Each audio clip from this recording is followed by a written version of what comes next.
Hezbollah chief को लेकर बवाल, नसरुल्लाह की मौत पर प्रदर्शन, गिरिराज सिंह ने कसा तंज, सदमे में आए विपक्ष के नेता।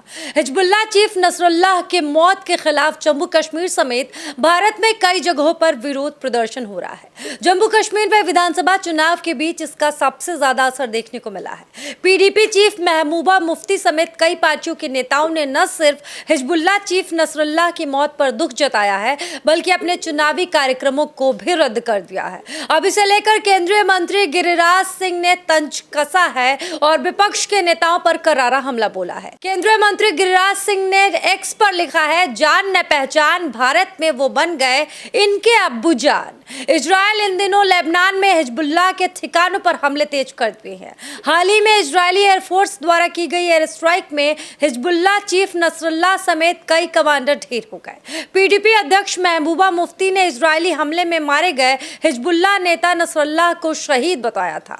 उन्होंने विरोध में चुनाव प्रचार करने से भी इनकार कर दिया था। जम्मू कश्मीर में तीसरे चरण के लिए 1 अक्टूबर यानी कि आज वोटिंग हो रही है। पीडीपी चीफ महबूबा मुफ्ती ने नसरुल्लाह की मौत पर दुख जताते हुए एक्स पर लिखा था, लेबनान और गाजा के शहीदों, खास तौर से हसन नसरुल्लाह के समर्थन में रविवार का चुनावी दौरा रद्द कर रही हूँ। इस गहरे दुख और विद्रोह की घड़ी में हम फलस्तीन और लेबनान के लोगों संग खड़े हैं। लेबनान में इजरायली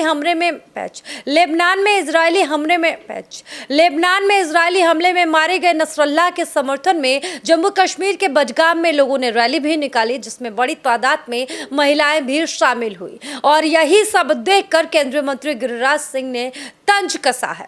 इसके अलावा आपको बता दें कि बीजेपी सांसद अनुराग ठाकुर ने भी महबूबा मुफ्ती पर निशाना साधा है। उन्होंने कहा कि ये वो पार्टियां हैं जो अलगाववादियों, आतंकवादियों और पत्थरबाजी की घटनाओं में शामिल लोगों का समर्थन करती हैं।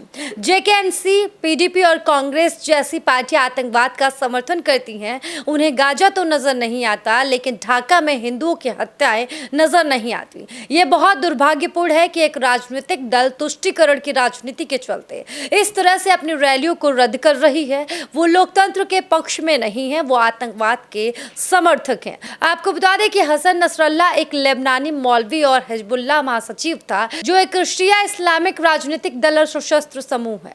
नसरुल्लाह का जन्म बुर्ज हामूद, बेरूत के एक उपनगर में एक शिया परिवार में हुआ था। हालांकि अब कुछ एक्सपर्ट्स कह रहे हैं कि दुनिया के सबसे बड़े मिलिशिया संगठनों में से एक हिजबुल्लाह की कमान अब हिजबुल्लाह के एग्जीक्यूटिव काउंसिल के प्रमुख हाशिम सैफुद्दीन को सौंपी जा सकती है। अब कौन है यह हाशिम सैफुद्दीन, जिसकी इतनी चर्चा हो रही है और दावे भी किए जा रहे हैं कि वो हिजबुल्लाह का कमान संभाल सकती हैं। आपको जानकर हैरानी होगी कि इतने भीषण हमले के बाद इजरायली मीडिया में ये कहा जा रहा है कि जिस वक्त हसन नसरुल्लाह पर हमला हुआ, उस वक्त हाशिम सैफुद्दीन भी उसके साथ मौजूद था। और अब इसी के हिजबुल्लाह के अगले चीफ बनने की खबरें तेजी से चल रही हैं। वैसे आपको क्या लगता है, हिजबुल्लाह का नया चीफ कौन बनेगा?